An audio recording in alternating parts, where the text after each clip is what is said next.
Hi there, and today we're taking the new Hogsmeade Station set and putting a back on it.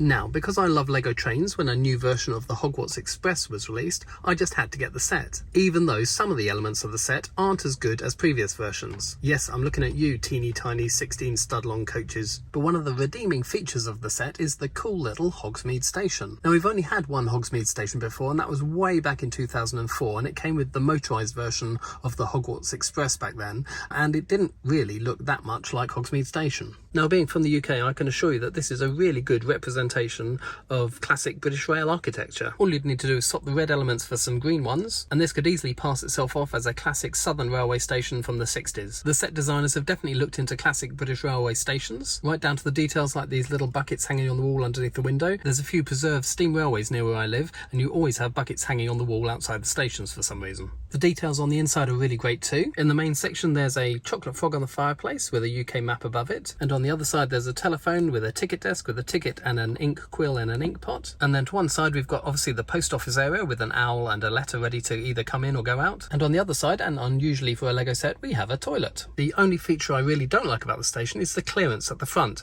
So at each side we've got 4 studs, and then that narrows to 3, and then in front of this window it narrows right down to 2. And whoever's standing in front of that window, be it Harry or Hagrid, they're definitely going to get hit by the train. And they'd have to sidestep past the window, because if they tried to walk past, they'd fall off. So what I decided was that the whole station needed to be moved back a few studs to give better clearance on the platform. The left of the building is now level with the wall that the Hogsmeade Station is on. At the other end it's level with the fence, and there's 5 studs in front of that window, so even Hagrid can walk past without any fear of getting hit by a train. But it does mean the whole station building is now hanging precariously off the back of the platform. So the next thing to do was extend the platform backwards to support the building, which I have done here in the same sort of style as the original, and I've included a few steps so that the minifigures can climb up onto the platform. So that supports the building and extends the platform, but it does now kind of look a little bit silly that you're stepping up onto the platform into an open back station. So the only thing to do was build some walls on this side to replicate the architecture on the other side and give it a back. But before we get building, if you go on to like this video, please do give it a thumbs up, and of course please subscribe and hit the bell icon to be notified of more Lego videos. But on to finishing the station. So I'm building a wall at the back and copying the style with this centre section jutting out by 1 stud,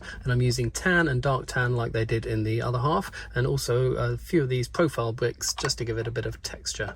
So I'm continuing up with more tan bricks and using the same style of windows for these red frames and the white windows that open as well. And I'm also copying the style from the front, having this complete column of profile bricks just to the side of the door. So I finished off the wall with a layout of tan bricks and these inverted dark tan slopes in the corners to match the front, and of course included the same door at the back that we have at the front. Now in this gap at the end I'm actually using a 1x2 instead of a 1x1. I could stick a 1x1 in here and then the 2 parts would actually be completely separate and not joined, but this piece can go in this way round. If we take out this 1x1, then that means the 2 halves, the back and the front, will be joined together by bricks rather than just sitting next to each other. But for now I'm just going to put it in sideways so the 2 halves won't be joined together, but it's there just in case I ever want to. Then to finish off the walls I've added that layer of dark red plates that we have on the front. I've added in some clips on the side to get ready for the sloping roof, and I've added a matching lantern to the front on each side of the door. So continuing up, as before, I'm matching the style of the front using these tan and dark tan bricks, and also these arches with the domed bricks on top on each side,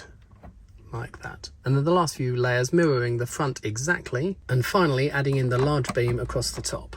I've then made exactly the same side roofs with these 4x4 dark grey plates with the shields on the back, and they both clip into each side. So one on this side and one on the other. And then finally the large roof piece for the middle, again with those shield pieces which clip into the clips in the middle, like that, and then slopes backwards. I did notice that now obviously those chimney pots which were on the front of the station are now off centre, but that's really easy to move them along 1 stud each.